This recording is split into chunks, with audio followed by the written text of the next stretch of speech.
বগুড়ায় ইসলামী ছাত্র শিবিরের সাবেক নেতা আমিরুজ্জামান পিন্টুর বিরুদ্ধে ৫,০০০-এরও বেশি জামায়াতে ইসলামীর নেতাকর্মী ও ধর্মপ্রাণ বিনিয়োগকারীর কাছ থেকে প্রায় ২০০ কোটি টাকা আত্মসাতের অভিযোগ উঠেছে। রেইনবো মাল্টিপারপাস কো-অপারেটিভ সোসাইটি সহ একাধিক প্রতিষ্ঠান খুলে শরিয়া ভিত্তিক অধিক মুনাফার প্রলোভনে তিনি এই অর্থ আদায় করেন। অভিযোগ অনুযায়ী আমিরুজ্জামান পিন্টু শুরুতে ফার ইস্ট ইসলামী ইন্স্যুরেন্সে চাকরি করতেন।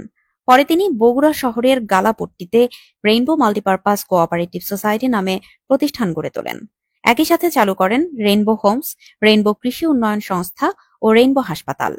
পিন্টু জামায়াতে ইসলামী নেতাকর্মীদের টার্গেট করে শরিয়া ভিত্তিক অধিক মুনাফার লোভ দেখান।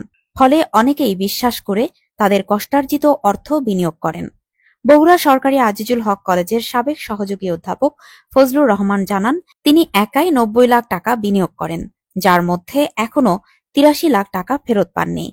২০২৪ সাল থেকে প্রতিষ্ঠানগুলো মুনাফা বা মূলধন ফেরত দিচ্ছে না। পাওনাদারদের বারবার ঘোরানোর পরও ২ জুন নির্ধারিত তারিখে পিন্টুকে তার বাসা বা অফিস কোথাও পাওয়া যায়নি। রেইনবো হাসপাতাল ঘেরাও করেও ব্যর্থ হন ভুক্তভোগীরা। এদিকে প্রতারিতরা থানায় ও র্যাব কমান্ডারের কাছে গেলেও কার্যকর কোনো পদক্ষেপ পাননি। তারা সরকারের হস্তক্ষেপ কামনা করছেন এবং প্রয়োজনে আইনি পদক্ষেপ নেওয়ার প্রস্তুতি নিচ্ছেন। বগুড়া শহর জামায়াতে ইসলামীর আমির আবিদুর রহমান সেহেল জানিয়েছেন, আমিরুজ্জামান পিন্টুর সঙ্গে জামায়াতের কোনো সম্পর্ক নেই, তবে ৯০-এর দশকে তিনি ছাত্র শিবিরে সক্রিয় ছিলেন।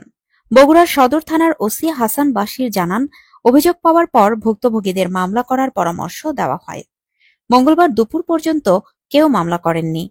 মামলা হলে আইনগত ব্যবস্থা নেওয়া হবে বলে তিনি জানান।